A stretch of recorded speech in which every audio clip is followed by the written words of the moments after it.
ನಮಸ್ಕಾರ ಸ್ನೇಹಿತರೆ, ಸ್ವಾಗತ ನಮ್ಮ ಕೈರುಚಿ ಚಾನಲ್ಗೆ. ಇವತ್ತು ನಾನು ಈ ಸಮ್ಮರ್ ಸ್ಪೆಷಲ್ಲಾಗಿ ಅಂದರೆ ಈ ತುಂಬ ಬಿಸಿಲಿರೋದ ಕಾರಣ ಜಾಸ್ತಿಯಾಗಿ ನಾವು ಫ್ರೂಟ್ಸ್ ಆಗಲಿ ಹೆಲ್ದಿ ಡ್ರಿಂಕ್ಸ್ ಆಗಲಿ ಸೇವನೆ ಮಾಡೋದು ಅಥವಾ ಎಳ್ನೀರಾಗಲಿ ತುಂಬಾ ಹೆಲ್ದಿಯಾಗಿರುತ್ತೆ. ನಾವು ಮಧ್ಯಾಹ್ನ ಅಥವಾ ಈವ್ನಿಂಗ್ ಟೈಮಲ್ಲಿ ಒಂದು ಒಪ್ಪತ್ತು ಊಟ ಕಡಿಮೆ ಮಾಡಿದರೂ ಪರವಾಗಿಲ್ಲ. ನಮ್ಮ ಬಾಡಿಗೆ ಬೇಕಾದಂಥ ಈ ಹೆಲ್ದಿಯಾದ ಡ್ರಿಂಕ್ಸ್ನ ಖಂಡಿತವಾಗ್ಲೂ ನಾವು ಈ ಸಮ್ಮರಲ್ಲಿ ತೊಗೊಳ್ಳೇಬೇಕಾಗುತ್ತೆ. ಯಾಕೆಂದರೆ ಬಿಸಿಲು ತುಂಬ ಇರೋದ ಕಾರಣ ಈ ಥರ ಡ್ರಿಂಕ್ಸ್ನ ನಾವು ಮನೇಲಿ ಮಾಡ್ಕೊಂಡು ಕುಡಿದ್ರೆ ತುಂಬ ಹೆಲ್ದಿಯಾಗಿರುತ್ತೆ, ನಮ್ಮ ಬಾಡಿ ಕೂಡ ತುಂಬ ತಂಪಾಗಿರುತ್ತೆ. ಬನ್ನಿ ನೋಡೋಣ ಈ ಕಸ್ಟರ್ಡ್ ಫ್ರೂಟ್ಸ್ ಜ್ಯೂಸ್ನ ಹೇಗೆ ಮಾಡೋದಂತ ನಾನು ನಿಮಗೆ ತೋರಿಸ್ಕೊಡ್ತಾ ಹೋಗ್ತೀನಿ. ಮೊದಲಿಗೆ ನಾನಿಲ್ಲಿ 1 ಕಪ್ ಆಗುವಷ್ಟು ಚಿಕ್ಕದಾಗಿರುವಂಥ ಸಬ್ಬಕ್ಕಿನ ತೊಗೊಂಡಿದ್ದೀನಿ. ನಿಮ್ಮ ಮನೇಲಿ ದೊಡ್ಡ ಸೈಜಲ್ಲಿ ಇದ್ದರೂ ಪರವಾಗಿಲ್ಲ, ಯಾವುದಾದ್ರೂ ತೊಗೊಳ್ಳಿ. ಒಟ್ಟಾರೆಯಾಗಿ 1 ಕಪ್ ಆಗುವಷ್ಟು ಸಬ್ಬಕ್ಕಿನ ತೆಗೆದುಕೊಂಡು ಒಂದು 2ರಿಂದ 3 ಸಲ ಕ್ಲೀನಾಗಿ ನೀರಲ್ಲಿ ತೊಳ್ಕೊಳ್ಬೇಕಾಗುತ್ತೆ. ನೀವು ಯಾವುದೇ ರೆಸಿಪೀಸ್ನ ಮಾಡುವಾಗಲಿ ಚೆನ್ನಾಗಿ ಒಂದು 2ರಿಂದ 3 ಸಲ ಕ್ಲೀನಾಗಿ ತೊಳ್ಕೊಂಡು ಇದನ್ನು ನಾನು ಓವರ್ ನೈಟ್ ಸಬ್ಬಕ್ಕಿನ ನೆನೆಸ್ತಾ ಇದ್ದೀನಿ. ಅಂದರೆ ನಿಮಗೆ ಓವರ್ ನೈಟ್ ನೆನೆಸೋಷ್ಟು ಟೈಮ್ ಇಲ್ಲ ಅನ್ನೋರು ಒಂದು 2 ಅವರ್ಸ್ ಆಗಲಿ 3 ಅವರ್ಸ್ ಆಗಲಿ ನೀವು ನೆನೆಸಲೇಬೇಕಾಗುತ್ತೆ. ಹಂಗಂದರೆ ಮಾತ್ರ ನಿಮಗೆ ಈ ಕಸ್ಟರ್ಡ್ ಫ್ರೂಟ್ ಡೆಸರ್ಟ್ ತುಂಬಾ ಟೇಸ್ಟಿಯಾಗಿ ಬರುತ್ತೆ. ಆ ಕಾರಣಕ್ಕಾಗಿ ನಾನೊಂದು 2ರಿಂದ 3 ಸಲ ಕ್ಲೀನಾಗಿ ತೊಳ್ಕೊಂಡು ಓವರ್ ನೈಟ್ ಇದನ್ನು ಸೋಕ್ ಮಾಡ್ತಾ ಇದ್ದೀನಿ. ಸಬ್ಬಕ್ಕಿನ ಮಿಸ್ ಮಾಡದೆ ಹಾಕಿ. ಈ ಕಸ್ಟರ್ಡ್ ಫ್ರೂಟ್ ಡೆಸರ್ಟಲ್ಲಿ ಸಬ್ಬಕ್ಕಿನೇ ಮೇನ್ ಪಾಯಿಂಟ್ಸ್ ಅಂದರೆ ಇದನ್ನು ಓವರ್ ನೈಟ್ ನೆನೆಸಿ ಸೈಡಲ್ಲಿಡಿ. ನೆಕ್ಸ್ಟ್ ನಾನೀಗ ಇದಕ್ಕೆ ಬೇಕಾದಂಥ ಫ್ರೂಟ್ಸ್ನ ತೊಗೊಳ್ತಾ ಇದ್ದೀನಿ. ಬಿಸಿಲು ಸ್ವಲ್ಪ ಜಾಸ್ತಿ ಇರೋದ್ರಿಂದ ಸಾಧ್ಯ ಆದಷ್ಟು ಫ್ರೂಟ್ಸ್ನು ಕೂಡ ನಾನು ಜಾಸ್ತಿನೇ ತೊಗೊಂಡಿದ್ದೀನಿ. ಮೊದಲಿಗೆ ನಾನಿಲ್ಲಿ ಒಂದು 2 ಬಾಳೆಹಣ್ಣನ್ನು ತೊಗೊಂಡಿದ್ದೀನಿ. ಈ ರೀತಿ 4 ಪೀಸಸ್ ಆಗಿ ಮಾಡಿಕೊಂಡು ಚಿಕ್ಕದಾಗಿ ಕಟ್ ಮಾಡ್ಕೊಳ್ಳಿ. ಯಾಕೆಂದರೆ ತಿನ್ನುವಾಗ ಬರೀ ಹಣ್ಣು ಟೇಸ್ಟೇ ಬರಬಾರ್ದು, ನಮಗೆ ಸಬ್ಬಕ್ಕಿ ಹಾಲಿನ ಟೇಸ್ಟ್ ಕೂಡ ಬರಬೇಕು. ಆ ಕಾರಣಕ್ಕಾಗಿ ಸಾಧ್ಯ ಆದಷ್ಟು ಫ್ರೂಟ್ಸ್ನೆಲ್ಲ ಚಿಕ್ಕದಾಗಿ ಕಟ್ ಮಾಡ್ಕೊಳ್ಳಿ. ನಂತರ ನಾನಿಲ್ಲಿ ಸಪೋಟ ಹಣ್ಣನ್ನು ತೊಗೊಳ್ತಾ ಇದ್ದೀನಿ. ನಿಮಗೆ ಆ್ಯಸ್ ಯುವರ್ ಲೈಕ್, ನೀವು ಯಾವ ಥರದ್ದು ಬೇಕಾದರೂ ಫ್ರೂಟ್ಸ್ನ ತೊಗೋಬೋದು, ಅಥವಾ ಬರೀ ಬಾಳೆಹಣ್ಣು ಸೇಬಣ್ಣು 2 ಹಣ್ಣು ಇದ್ದರೆ ಸಾಕು. ಹಾಲಿನಲ್ಲಿ ನೀವು ಸಬ್ಬಕ್ಕಿ ಜೊತೆ ಮಿಕ್ಸ್ ಮಾಡ್ಕೊಂಡು ಕೂಡ ತೊಗೊಳ್ಬೋದು. ಬಟ್ ಈ ಥರ ಡಿಫ್ರೆಂಟ್ಸಾಗಿ ಫ್ರೂಟ್ಸ್ನ ಹಾಕೋದ್ರಿಂದ ನಮಗೆ ಡಿಫ್ರೆಂಟ್ ಫ್ಲೇವರ್ ಕೂಡ ಸಿಗುತ್ತೆ. ಜ್ಯೂಸ್ ಮಾತ್ರ ಈ ಫ್ರೂಟ್ ಡೆಸರ್ಟ್ ತುಂಬಾ ಟೇಸ್ಟಿಯಾಗಿ ಬರುತ್ತೆ ನಿಮಗೆ. ಆ ಕಾರಣಕ್ಕಾಗಿ ನಾನು ಈ ಥರ ನನಗೆ ಬೇಕಾದಂಥ ಫ್ರೂಟ್ಸ್ನ ನಾನು 2 ತೊಗೊಳ್ತಾ ಇದ್ದೀನಿ. ಎಲ್ಲ ಹಣ್ಣನ್ನು 2 ಆಗಿ ಕಟ್ ಮಾಡ್ಕೊಳ್ತಾ ಇದ್ದೀನಿ. ಈ ಥರ ನಾನು ಸೊಪ್ಯಾಟ ಕೂಡ ಚೆನ್ನಾಗಿ ಒಳಗಿನ ಬೀಜನೆಲ್ಲ ತೆಗೆದು ಮೇಲೆ ಸಿಪ್ಪೆ ತೆಗೆದು ಚಿಕ್ಕದಾಗಿ ಕಟ್ ಮಾಡ್ಕೊಳ್ತಾ ಇದ್ದೀನಿ. ಸ್ನೇಹಿತರ ವಿಡಿಯೋನ ಕೊನೆ ತನಕ ಸ್ಕಿಪ್ ಮಾಡಿದೆ ನೋಡಿ. ತುಂಬಾ ಚೆನ್ನಾಗಿರುತ್ತೆ ಈ ಡ್ರಿಂಕ್ಸ್ ಮಾತ್ರ. ಒಂದು ಸಲ ಕುಡಿದ್ರೆ 1 ಅವರ್ 2 ಅವರ್ಸ್ ಆಗಲಿ ನೀವು ತುಂಬ ಹೆಲ್ದಿಯಾಗಿರ್ಬೋದು. ಅಂದರೆ ಹೊಟ್ಟೆ ಕೂಡ ಬೇಗ ಹಸಿಯೋದಿಲ್ಲ, ನಮ್ಮ ಬಾಡಿ ಕೂಡ ಡಿಹೈಡ್ರೇಟ್ ಮಾಡುತ್ತೆ. ಆ ಕಾರಣಕ್ಕಾಗಿ ನಾನು ಈ ಹೆಲ್ದಿ ಫ್ರೂಟ್ ಡೆಸರ್ಟ್ನ ನಿಮಗೆ ತೋರಿಸ್ತಾ ಇದ್ದೀನಿ. ನಂತರ ಅದನ್ನೆಲ್ಲ ನಿಮಗೆ ಬೇಕಾದಂಥ ಫ್ರೂಟ್ಸ್ನ ಕಟ್ ಮಾಡಿಕೊಂಡು ಸೈಡಲ್ಲಿ ಇಟ್ಕೊಂಡು ಈಗ ಒಂದು ಕಡಾಯಿ ತೊಗೊಳ್ಳಿ. ಕಡಾಯಿಗೆ ನಾನು ನೀರನ್ನು ಹಾಕ್ಕೊಳ್ತಾ ಇದ್ದೀನಿ. ನೀರು ಚೆನ್ನಾಗಿ ಬಿಸಿ ಆದಮೇಲೆ ನಾವೇ ನೈಟ್ ಸೋಕ್ ಮಾಡ್ತೀವಲ್ವ ಈ ಸಬ್ಬಕ್ಕಿನ, ಈಗ ನಾವು ಚೆನ್ನಾಗಿ ಬಾಯ್ಲ್ ಮಾಡ್ಕೊಳ್ಬೇಕು. ನೋಡಿ, ಕಂಪ್ಲೀಟಾಗಿ ಇದು ಸಬ್ಬಕ್ಕಿ ಬಾಯ್ಲ್ ಆಗಿದೆ, ಅಂದರೆ ಸೋಕ್ ಆಗಿದೆ, ನೆಂದಿದೆ. ಈಗ ನಾವು ನೀರಿನಲ್ಲಿ ಇದನ್ನು ಹಾಕ್ಕೊಳ್ಬೇಕು. ನೋಡಿ, ಈಗ ಚೆನ್ನಾಗಿ ನೀರು ಬಿಸಿಯಾಗಿರಬೇಕು. ಬಿಸಿ ಆದಮೇಲೆ ನೀವು ಹಾಕಬೇಕು. ಇಲ್ಲಾಂದ್ರೆ ನೀವೇನಾದರೂ ತಣ್ಣೀರಲ್ಲೇ ಡೈರೆಕ್ಟಾಗಿ ಇಡೋದ್ರಿಂದ ಅದು ಆಲ್ರೆಡಿ ನೆಂದಿರೋದ್ರಿಂದ ಒಂದ್ಕೊಂದು ಅಂಟ್ಕೊಂಡು ಗಂಟು ಥರ ಆಗಿಬಿಡುತ್ತೆ. ಆ ಕಾರಣಕ್ಕಾಗಿ ಬಿಸಿ ನೀರಲ್ಲಿ ಹಾಕೋದ್ರಿಂದ ಯಾವುದೇ ರೀತಿ ಗಂಟುಗಳು ಕೂಡ ಆಗೋದಿಲ್ಲ. ಇದನ್ನು ಚೆನ್ನಾಗಿ ಒಂದು 3ರಿಂದ 4 ನಿಮಿಷ ಕುದಿಸ್ಕೊಳ್ಬೇಕು. ಜಾಸ್ತಿ ಕುದಿಸ್ಕೊಳ್ಬೇಡಿ, ಅದು ಆಲ್ರೆಡಿ ನೈಟೆಲ್ಲ ನೆಂದಿರೋದ್ರಿಂದ ಒಂದು 2ರಿಂದ 3 ನಿಮಿಷ ನೀವು ಕುದಿಸ್ಕೊಂಡ್ರೆ ಸಾಕು. ಅದು ಚಿಕ್ಕದಾಗಿರೋದ್ರಿಂದ ಬೇಗ ಕೂಡ ಕುದಿಯುತ್ತೆ. ನಿಮ್ಮ ಮನೇಲಿ ಚಿಕ್ಕದಾಗಿ ಸಬ್ಬಕ್ಕಿ ಅವೈಲೇಬಲ್ ಇಲ್ಲ ಅಂದರೆ ಸ್ಟೋರ್ಗಳಲ್ಲೂ ಕೂಡ ಸಿಗುತ್ತೆ. ಮನೇಲಿ ದೊಡ್ಡ ಸೈಜಲ್ಲಿ ಇದ್ದರೂ ಪರವಾಗಿಲ್ಲ, ಯಾವುದಾದ್ರೂ ತೊಗೊಳ್ಳಿ. ಒಟ್ಟಾರೆಯಾಗಿ ಸಬ್ಬಕ್ಕಿಂದ ತುಂಬಾ ಹೆಲ್ದಿ ಬೆನಿಫಿಟ್ಸ್ ಕೂಡ ಸಿಗುತ್ತೆ. ಸಬ್ಬಕ್ಕಿನ ಚೆನ್ನಾಗಿ ಈ ಥರ ಒಂದು 2ರಿಂದ 3 ಸಲ ಮಿಕ್ಸ್ ಮಾಡ್ತಾನೆ ಇರಿ. ನೋಡಿ, ಈ ಥರ ಮಿಕ್ಸ್ ಮಾಡೋದ್ರಿಂದ ಸಬ್ಬಕ್ಕಿ ಒಂದ್ಕೊಂದು ಅಂಟೋದಿಲ್ಲ, ತುಂಬ ಚೆನ್ನಾಗಿ ಬೇಗ ಕೂಡ ಬಾಯ್ಲ್ ಆಗುತ್ತೆ. ಫೈನಲ್ ಆಗಿ ಸಬ್ಬಕ್ಕಿ ಕೂಡ ನಿಧಾನವಾಗಿ ಎಲ್ಲದೂ ಬಾಯ್ಲ್ ಆಗಿದೆ. ಇಷ್ಟಾದರೆ ಸಾಕು. ನೀವು ನೋಡ್ತಿರ್ಬೋದು. ನೋಡಿ, ಈಗ ಚೆನ್ನಾಗಿ ಕುದಿ ಬಂದಿದೆ. ಕುದಿಯುವಾಗಲೇ ನೀವು ಗ್ಯಾಸನ್ನು ಸ್ವಲ್ಪ ಲೋ ಫ್ಲೇಮಲ್ಲಿ ಇಟ್ಕೊಂಡು, ಇಲ್ಲ ಚಪಾತಿ ಥರ ಅನಿಸ್ಬಿಡುತ್ತೆ. ಈಗ ಗ್ಯಾಸನ್ನು ಆಫ್ ಮಾಡ್ಕೊಂಡು ಒಂದು ಜರಡಿನ ತೊಗೊಳ್ಳಿ. ಕೆಳಗಡೆ ಒಂದು ಪಾತ್ರೆ ಇಟ್ಟು ಇದನ್ನು ಚೆನ್ನಾಗಿ ಶೋಧಿಸ್ಕೊಳ್ಬೇಕಾಗುತ್ತೆ. ಬಿಸಿನೀರೆಲ್ಲ ಕೆಳಗಡೆ ಇರಲಿ, ಸಬ್ಬಕ್ಕಿ ಮಾತ್ರ ಮೇಲೆ ಬಸಿಯುವ ಮಣಿಯಲ್ಲಿ ಇರಬೇಕು. ಈ ಥರ ಶೋಧಿಸ್ಕೊಂಡು ನಾವೀಗ ಇದಕ್ಕೆ ತಣ್ಣೀರನ್ನು ಆ್ಯಡ್ ಮಾಡ್ಕೊಳ್ಬೇಕು. ಅಂದರೆ ಸಬ್ಬಕ್ಕಿ ಒಂದ್ಕೊಂದು ಹತ್ಕೊಳ್ಬಾರ್ದು, ಗಂಟು ಥರ ಉಂಡೆ ಥರ ಕೂಡ ಆಗಬಾರ್ದು. ಅಂದರೆ ಈ ಥರ ನಾವು ಶೋಧಿಸ್ಕೊಂಡು ಇದ್ರ ಮೇಲೆ ತಣ್ಣೀರನ್ನು ಹಾಕೋದ್ರಿಂದ ನೀವು 1 ಗಂಟೆನಾದರೂ ಇಡೀ ಸಬ್ಬಕ್ಕಿ ಉದುರಾಗಿ ತುಂಬಾ ಚೆನ್ನಾಗಿರುತ್ತೆ. ಸೊ ಆ ಕಾರಣಕ್ಕಾಗಿ ನೀವು ಯಾವುದೇ ರೆಸಿಪಿನ ಮಾಡುವಾಗಲಿ ಇನ್ನೇನು 1 ಅವರ್ ಲೇಟ್ ಆಗುತ್ತೆ, ಇನ್ನೊಂದು ಹಾಫ್ ಆನ್ ಅವರ್ ಲೇಟ್ ಆಗುತ್ತೆ ಅನ್ನೋರು ಈ ಥರ ಚೆನ್ನಾಗಿ ಬಸಿದ ಮೇಲೆ ಅದಕ್ಕೆ ತಣ್ಣೀರನ್ನು ಹಾಕಿಬಿಟ್ರೆ ಸಾಕು. ಅದು ಯಾವುದೇ ರೀತಿ ಹೊಂದ್ಕೊಂಡು ಅಂಟೋದಿಲ್ಲ, ತುಂಬಾ ಚೆನ್ನಾಗಿ ಬಿಡಿ ಬಿಡಿಯಾಗಿ ಇರುತ್ತೆ. ಸೊ ಈಗ ಅದನ್ನ ಸೈಡಲ್ಲಿಡಿ.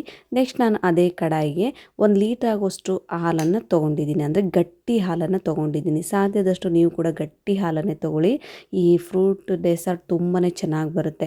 ನೆಕ್ಸ್ಟ್ ನಾನು ಇದಕ್ಕೆ ಅಂದಾಜಾಗಿ ಒಂದು 2ರಿಂದ 3 ಸ್ಪೂನ್ ಆಗುವಷ್ಟು ಕಸ್ಟರ್ಡ್ ಪೌಡರನ್ನು ಹಾಕ್ಕೊಳ್ತಾ ಇದ್ದೀನಿ. ಮೇನ್ ಇಂಗ್ರೀಡಿಯೆಂಟ್ಸ್ ಅಂದರೆ ಇದು ತುಂಬಾ ಟೇಸ್ಟಿಯಾಗಿರುತ್ತೆ ಫ್ರೆಂಡ್ಸ್. ಖಂಡಿತವಾಗ್ಲೂ ನೀವು ಈ ಕಸ್ಟರ್ಡ್ ಪೌಡರ್ನ ಮಿಸ್ ಮಾಡದೆ ಹಾಕಿ. ನೆಕ್ಸ್ಟ್ ನಾನು ಇದಕ್ಕೆ ಕಾಯಿಸಿ ಆರಿಸಿರುವಂತಹ ಹಾಲನ್ನು ಹಾಕ್ಕೊಳ್ತಾ ಇದ್ದೀನಿ. ಬಿಸಿ ಇರುವ ಹಾಲನ್ನು ಖಂಡಿತವಾಗ್ಲೂ ಹಾಕಬೇಡಿ, ತುಂಬ ಗಂಟುಗಳಾಗ್ಬಿಡುತ್ತೆ ಅದು. ಆಮೇಲೆ ನೆಕ್ಸ್ಟ್ ನಾವು ಹಾಲಿನಲ್ಲೇ ಹಾಕಿದರೂ ಕೂಡ ಅಷ್ಟು ಟೇಸ್ಟಿಯಾಗಿ ಅನಿಸೋದಿಲ್ಲ. ಸೊ ಆ ಕಾರಣಕ್ಕಾಗಿ ಆರಿರುವಂತಹ ಅಂದರೆ ತಣ್ಣಗಿರುವ ಹಾಲಿನಲ್ಲಿ ಇದನ್ನು ಕಸ್ಟರ್ಡ್ ಪೌಡರ್ನ ಮಿಕ್ಸ್ ಮಾಡಬೇಕು. ಈ ರೆಸಿಪಿ ಅಂತಲ್ಲ, ನೀವು ಯಾವುದೇ ರೆಸಿಪಿನ ಮಾಡುವಾಗಲಿ ಕಸ್ಟರ್ಡ್ ಪೌಡರ್ನ ತಣ್ಣೀರಿನ ಹಾಲಿನಲ್ಲೇ ಹಾಕಿ ನೀವು ಮಿಕ್ಸ್ ಮಾಡಬೇಕು.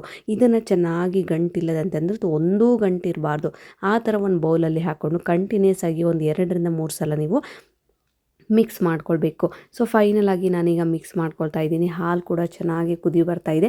ಸೊ ನಾನು ಆಲ್ರೆಡಿ ಹಾಲನ್ನು ಒಂದು ಸಲ ಕಾಯಿಸಿ ಆರಿಸಿಟ್ಕೊಂಡಿದ್ದೆ. ಸೊ ಅದೇ ಹಾಲನ್ನೇ ನಾನೀಗ ಕಂಟಿನ್ಯೂ ಮಾಡ್ತಾ ಇದ್ದೀನಿ. ನೆಕ್ಸ್ಟ್ ಈಗ ನಾವು ಹಾಕಿರುವಂಥ ಹಾಲು ನೀವು ನೋಡ್ತಿರ್ಬೋದು, 1 ಲೀಟರ್ ಆಗುವಷ್ಟು ಗಟ್ಟಿ ಹಾಲನ್ನು ತೊಗೊಳ್ಳಿ, ತುಂಬಾ ಚೆನ್ನಾಗಿ ಬರುತ್ತೆ. ಸೊ ಆ ಕಾರಣಕ್ಕಾಗಿ ನಾನು ಕೂಡ ಗಟ್ಟಿ ಹಾಲನ್ನು ತೊಗೊಂಡಿದ್ದೀನಿ. ಹಾಲು ಕೂಡ ಸುತ್ತಲೂ ನೊರೆ ಬಂದು ತುಂಬ ಚೆನ್ನಾಗಿ ಕುದಿ ಬಂದಿದೆ. ಸೊ ಒಂದು ಕುದಿನಾದರೂ ನೀವು ಹಾಲನ್ನು ಚೆನ್ನಾಗಿ ಕುದಿಸ್ಕೊಳ್ಬೇಕು, ಹಂಗಂದರೆ ಮಾತ್ರ ನಿಮಗೆ ಒಳ್ಳೆ ಫ್ಲೇವರ್ ಕೂಡ ಸಿಗುತ್ತೆ. ನೆಕ್ಸ್ಟ್ ನಾನು ಇದಕ್ಕೆ 1 ಕಪ್ ಆಗುವಷ್ಟು ಸಕ್ಕರೆಯನ್ನು ತೊಗೊಳ್ತಾ ಇದ್ದೀನಿ. ಸೊ ಸಕ್ಕರೆ ಬೇಡ ಅನ್ನೋರು ಪರವಾಗಿಲ್ಲ, ಇದಕ್ಕೆ ಸಕ್ಕರೆ ತೊಗೊಳ್ಬೇಕು, ಯಾಕೆಂದರೆ ಬೆಲ್ಲವನ್ನು ಹಾಕೋದ್ರಿಂದ. ಸೊ ನಾನೊಂದು 2 ಟೈಮ್ಸ್ ಬೆಲ್ಲ ಹಾಕಿ ಮಾಡಿದ್ದೆ. ಸೊ ಅದು ಬಿಸಿ ಹಾಲಿನಲ್ಲಿ ಬೆಲ್ಲವನ್ನು ಹಾಕಿದ ತಕ್ಷಣ ಅದು ಒಡೆಯೋ ಚಾನ್ಸಸ್ ತುಂಬ ಇರುತ್ತೆ. ನೆಕ್ಸ್ಟ್ ಹಾಲಿನಲ್ಲಿ ನಾವು ಬೆಲ್ಲವನ್ನು ಹಾಕೋದ್ರಿಂದ ಅದು ಬೇಗ ಗಟ್ಟಿಯಾಗಿಬಿಡುತ್ತೆ, ಅದು ಬೇಗ ತುರಿದು ಹಾಕಬೇಕು, ಮತ್ತು ತುರಿದು ಹಾಕಿದ ತಕ್ಷಣ ಪೂರ್ತಿ ಗಟ್ಟಿ ಥರ ಆಗಿಬಿಡುತ್ತೆ. ಸೊ ಆ ಕಾರಣಕ್ಕಾಗಿ ನಾನು ಸಕ್ಕರೆ 1 ಕಪ್ ಆಗುವಷ್ಟು ಸಕ್ಕರೆಯನ್ನು ಹಾಕ್ಕೊಂಡು ಚೆನ್ನಾಗಿ ಮಿಕ್ಸ್ ಮಾಡಿಕೊಂಡು ಗ್ಯಾಸನ್ನು ಮೀಡಿಯಮ್ ಟು ಹೈ ಫ್ಲೇಮಲ್ಲಿ ಇಟ್ಕೊಂಡು ಸ್ವಲ್ಪ ಕುದಿ ಬರೋ ತನಕ ವೆಯ್ಟ್ ಮಾಡಿ.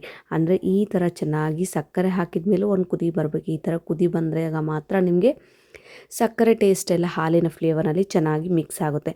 ಈಗ ನಾವು ರೆಡಿ ಮಾಡಿ ಇಟ್ಕೊಂಡಿರುವಂಥ ಈ ಕಸ್ಟರ್ಡ್ ಪೌಡರ್ನ ಹಾಲಿನ ಜೊತೆ ಇದನ್ನು ಚೆನ್ನಾಗಿ ಹಾಕ್ಕೊಳ್ಬೇಕು. ಸೊ ನೋಡಿ, ಯಾವುದೇ ರೀತಿ ಗಂಟುಗಳಿರಬಾರ್ದು. ನಿಮಗೇನಾದರೂ ಇನ್ನೂ ಸ್ವಲ್ಪ ಕಲರ್ ಜಾಸ್ತಿ ಬೇಕಂದರೆ ಇನ್ನೊಂದು ಸ್ಪೂನ್ ಆಗೋಷ್ಟು ನೀವು ಕಸ್ಟರ್ಡ್ ಪೌಡರನ್ನು ಕೂಡ ಹಾಕ್ಕೊಂಡು ಚೆನ್ನಾಗಿ ಮಿಕ್ಸ್ ಮಾಡ್ಕೊಳ್ಬೇಕು. 1 ಲೀಟ್ರ್ ಹಾಲಿಗೆ ನಾನು 3ರಿಂದ 3 ಸ್ಪೂನ್ ಹಾಕ್ಕೊಂಡಿದ್ದೀನಿ. 3 ಸ್ಪೂನ್ ಹಾಕ್ಕೊಂಡು ಚೆನ್ನಾಗಿ ಈ ಥರ ಮಿಕ್ಸ್ ಮಾಡಬೇಕು. ಮಿಕ್ಸ್ ಮಾಡ್ತಾ ಅದು ಚೆನ್ನಾಗಿ ಕುದಿ ಬಂದರೆ ಆಲ್ರೆಡಿ ಅದು ಕಲರ್ ಕೂಡ ಚೆನ್ನಾಗಿ ಬರುತ್ತೆ.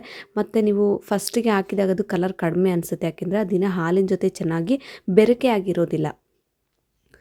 ನಂತರ ಅದು ಚೆನ್ನಾಗಿ ಕುದಿ ಬರುವಾಗ ನಿಮಗೆ ಒಳ್ಳೆ ಫ್ಲೇವರ್ ಬರುತ್ತೆ, ತುಂಬ ಚೆನ್ನಾಗಿ ಕಲರ್ ಕೂಡ ಅಲ್ಟಿಮೇಟ್ ಅಂತಲೇ ಹೇಳ್ಬೋದು, ಅಷ್ಟು ಚೆನ್ನಾಗಿ ಕಲರ್ ಬರುತ್ತೆ.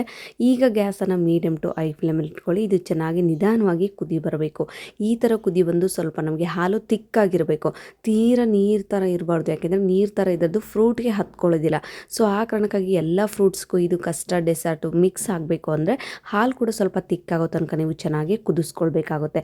ಒಂದು 5ರಿಂದ 6 ನಿಮಿಷ ಹಾಲನ್ನು ಚೆನ್ನಾಗಿ ನೀವು ಕುದಿಸ್ಕೊಳ್ಬೇಕು. ಆಲ್ರೆಡಿ ಫ್ರೂಟ್ಸ್ ಕಸ್ಟರ್ಡ್ ಪೌಡರನ್ನು ಹಾಕಿದ ತಕ್ಷಣ ಸ್ವಲ್ಪ ಗಟ್ಟಿ ಆಗುತ್ತೆ. ಇನ್ನೊಂದು ಸ್ವಲ್ಪ ಕುದಿಸ್ಕೊಂಡು ಇನ್ನೂ ಕೂಡ ತಿಕ್ಕಾಗಿ ತುಂಬ ಚೆನ್ನಾಗಿ ಬರುತ್ತೆ. ಸೊ ನೀವು ಹೊರಗಡೆ ಎಲ್ಲಾದರೂ ಹೋದಾಗ ಈ ಬಂಡಿಗಳಲ್ಲಿ ಮಾಡ್ತಾ ಇರ್ತಾರೆ, ಸೊ ಈ ಥರ ಫ್ರೂಟ್ ಕಸ್ಟರ್ಡ್ನ, ಅದು ಕೂಡ ಸೇಮ್ ನಿಮಗೆ ಅದೇ ಟೇಸ್ಟ್ ಬರುತ್ತೆ. ಸೊ ಆ ಕಾರಣಕ್ಕಾಗಿ ಈ ಥರ ನೀವು ಕುದಿಸ್ಕೊಳ್ಳೋದ್ರಿಂದ ತುಂಬ ಟೇಸ್ಟಿಯಾಗಿ ಫ್ಲೇವರ್ ಅಲ್ಟಿಮೇಟ್ ಅಂತಲೇ ಹೇಳ್ಬೋದು. ಸೊ ಫೈನಲ್ ಆಗಿ ಈಗ ಒಂದು ಕುದಿ ಬಂದಮೇಲೆ ಗ್ಯಾಸನ್ನು ಕಂಪ್ಲೀಟಾಗಿ ಆಫ್ ಮಾಡ್ಕೊಳ್ಳಿ.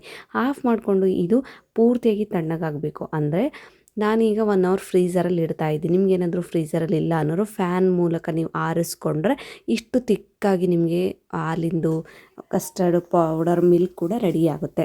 ಸೊ 1 ಅವರ್ ಇದನ್ನು ಚೆನ್ನಾಗಿ ಕೂಲಾಗಲಿಕ್ಕೆ ಬಿಡಬೇಕಂದ್ರೆ ಕಂಪ್ಲೀಟಾಗಿ ತಣ್ಣಗಾದರೆ ಸಾಕು. ಫ್ರೀಝರಲ್ಲಿಟ್ಟರೆ ಬೇಗ ತಣ್ಣಗಾಗತ್ತೆ ಅನ್ನೋ ರೀಸನ್ಗೆ ಹೇಳಿದೆ ಅಷ್ಟೇ. ಸೊ ಇದನ್ನೆಲ್ಲ ಒಂದು ಸಲ ತಣ್ಣಗಾದಮೇಲೆ ನಾವೇನು ನೆನೆಸಿ ಇಟ್ಕೊಂಡಿರ್ತೀವಲ್ವ ಶೋಧಿಸ್ಕೊಂಡು ಸಬ್ಬಕ್ಕಿನ, ಆ ಸಬ್ಬಕ್ಕಿನ ಇದಕ್ಕೆ ಹಾಕ್ಕೊಂಡು ಚೆನ್ನಾಗಿ ಮಿಕ್ಸ್ ಮಾಡ್ಕೊಳ್ಳಿ. ಸೊ ನೋಡಿ ಫ್ರೆಂಡ್ಸ್, ಮನೇಲಿ ಫ್ರೂಟ್ಸು ಕೆಲವೊಬ್ಬರು ಮನೇಲಿ ಅವೈಲೇಬಲ್ ಇರುತ್ತೆ, ಕೆಲವ್ರ ಮನೇಲಿ ತರೋಕ್ಕಾಗಲ್ಲ ಹೊರಗಡೆಯಿಂದ. ಸೊ ಅಂಥವ್ರು ಏನು ಮಾಡ್ತೀರಾ ಅಂದರೆ ಜಸ್ಟ್ ನೀವು ಸಬ್ಬಕ್ಕಿನೇ ಹಾಕ್ಕೊಂಡು ಡೈರೆಕ್ಟಾಗಿ ಈ ಥರ ಇಷ್ಟಾದರೆ ಸಾಕು. ನೀವೆಲ್ಲ ಚೆನ್ನಾಗಿ ಮಿಕ್ಸ್ ಮಾಡಿಕೊಂಡು ಒಂದು ಬೌಲ್ಗೆ ಹಾಕ್ಕೊಂಡು ಕೂಡ ಕುಡಿಬೋದು. ಸೊ ಫ್ರೂಟ್ಸನ್ನು ಹಾಕೋದ್ರಿಂದ ಮಕ್ಕಳು ಕೂಡ ತುಂಬ ಇಷ್ಟಪಟ್ಟು ತಿಂತಾರೆ. ಸೊ ನೋಡಿ, ಇಷ್ಟು ಮಾತ್ರಕ್ಕೆ ನೀವು ಫ್ರೂಟ್ಸನ್ನು ಹಾಕದೆ ಇಷ್ಟೇ ಮಾಡ್ಕೊಂಡು ಕೂಡ ಕುಡಿಬೋದು. ತುಂಬಾ ಟೇಸ್ಟಿಯಾಗಿರುತ್ತೆ. ಫ್ರೂಟ್ಸನ್ನು ಹಾಕಿದರೆ ಇನ್ನೂ ಎಕ್ಸ್ಟ್ರಾ ಟೇಸ್ಟ್ ಕೂಡ ಬರುತ್ತೆ. ಫ್ರೂಟ್ಸ್ ತಿನ್ನೋದ್ರಿಂದ ತುಂಬ ನಮಗೆ ಹೊಟ್ಟೆ ತುಂಬಿ ಥರ ಫೀಲ್ ಅನಿಸುತ್ತೆ. ಸೊ ಆ ಕಾರಣಕ್ಕಾಗಿ ನಾನು ಫ್ರೂಟ್ಸ್ನ ಸ್ವಲ್ಪ ಜಾಸ್ತಿನೇ ಆ್ಯಡ್ ಮಾಡ್ಕೊಂಡಿದ್ದೀನಿ. ನಾವು ಕಟ್ ಮಾಡಿ ಇಟ್ಕೊಂಡಿರೋಂಥ ಫ್ರೂಟ್ಸ್ನ ಹಾಕ್ಕೊಳ್ತಾ ಇದ್ದೀನಿ. ನಾನೀಗ ಬಾಳೆಹಣ್ಣು, ಸಪೋಟ ಹಾಗೂ ಸೇಬೆ ಹಣ್ಣನ್ನು ತೊಗೊಂಡಿದ್ದೀನಿ. ಜಸ್ಟ್ 3 ಹಣ್ಣನ್ನು ಮಾತ್ರ ತೊಗೊಂಡಿದ್ದೀನಿ. ಈ 3 ಹಣ್ಣಕ್ಕೆ ಅದು ಫುಲ್ ತಿಕ್ಕಾಗಿಬಿಡುತ್ತೆ ಚೆನ್ನಾಗಿ ಮಿಕ್ಸ್ ಮಾಡಿದ ತಕ್ಷಣ. ನಿಮಗೇನಾದರೂ ಸ್ವಲ್ಪ ತಿಂದು ನೋಡಿ ಸ್ವೀಟ್ ಕಡಿಮೆ ಅನಿಸಿದರೆ ಸ್ವೀಟ್ ಕೂಡ, ಅಥವಾ ನೀವೇನಾದರೂ ಇನ್ನೂ ಬೇಕಿದ್ದರೆ ಡ್ರೈ ಫ್ರೂಟ್ಸ್ ಕೂಡ ಆ್ಯಡ್ ಮಾಡ್ಕೊಳ್ಬೋದು. ಇಷ್ಟಕ್ಕೆ ಸಾಕು ಅನಿಸುತ್ತೆ. ಯಾಕೆಂದರೆ ಇನ್ನೆಲ್ಲ ತಿನ್ನೋಷ್ಟಿಗೆ ಟೇಸ್ಟ್ ಮಾತ್ರ ತುಂಬ ಚೆನ್ನಾಗಿರುತ್ತೆ. ಸೊ ಆ ಕಾರಣಕ್ಕಾಗಿ ನಾನು ಯಾವುದೇ ರೀತಿ ಡ್ರೈ ಫ್ರೂಟ್ಸ್ನ ಆ್ಯಡ್ ಮಾಡಿಲ್ಲ. ತುಂಬ ಟೇಸ್ಟಿಯಾಗಿ ಸ್ನೇಹಿತರೆ, ನೀವೇನಾದರೂ ಈ ಬೇಸಿಗೆಗಾಲದಲ್ಲಿ ಹೊರಗಡೆ ಹೋಗಿ milk shakes, dry fruits juice, falooda ಈ ಥರ ತೊಗೊಳೋದ್ಕಿಂತ ಒಂದು 100 ರುಪೀಸ್ ಖರ್ಚು ಮಾಡಿ ಜಸ್ಟ್ ನಿಮಗೆ 40 ರುಪೀಸಲ್ಲಿ ನಿಮಗೆ ಈ ಕಸ್ಟರ್ಡ್ ಪೌಡರ್ ಸಿಗುತ್ತೆ. ಮನೇಲೆ ಸಬ್ಬಕ್ಕಿರುತ್ತೆ, ತುಂಬಾ ಹೆಲ್ದಿಯಾಗಿ ನೀವು ಮಾಡ್ಕೊಂಡು ತಿನ್ಬೋದು. ಸೊ ಫೈನಲ್ ಆಗಿ ನಾನು ಮಾಡಿರುವಂಥ ಈ ಫ್ರೂಟ್ ಕಸ್ಟರ್ಡ್ ಡೆಸರ್ಟ್ ತುಂಬ ಟೇಸ್ಟಿಯಾಗಿ ರೆಡಿ ಆಯಿತು. ಒಂದು ಗ್ಲಾಸ್ಗೆ ಹಾಕ್ಕೊಂಡು ಕುಡಿದ್ರೆ ನಿಮಗೆ ಒಂದು ಹೊತ್ತು ಊಟನೇ ಬೇಡ, ಅಷ್ಟು ಟೇಸ್ಟಿಯಾಗಿ ಹೊಟ್ಟೆ ತುಂಬ ಫೀಲ್ ಅನಿಸುತ್ತೆ. ಸೊ ನೀವೇನಾದರೂ ಇನ್ನೂ ನನ್ನ ಚಾನಲ್ಗೆ ಸಬ್ಸ್ಕ್ರೈಬ್ ಮಾಡಿಲ್ಲ ಅಂದರೆ ಸೊ ಲೈಕ್ ಮಾಡಿ, ಶೇರ್ ಮಾಡಿ, ಸಬ್ಸ್ಕ್ರೈಬ್ ಮಾಡಿ. ನೀವೇನಾದರೂ ಈ ರೆಸಿಪಿನ ಟ್ರೈ ಮಾಡಿದರೆ ನನಗೆ ಕಾಮೆಂಟ್ ಮೂಲಕ ತಿಳಿಸೋದನ್ನು ಮಾತ್ರ ಮರಿಬೇಡಿ. ಧನ್ಯವಾದಗಳು ಸ್ನೇಹಿತರೆ. ಸಿಗೋಣ ಮತ್ತೆ ಮುಂದಿನ ವೀಡಿಯೋದಲ್ಲಿ.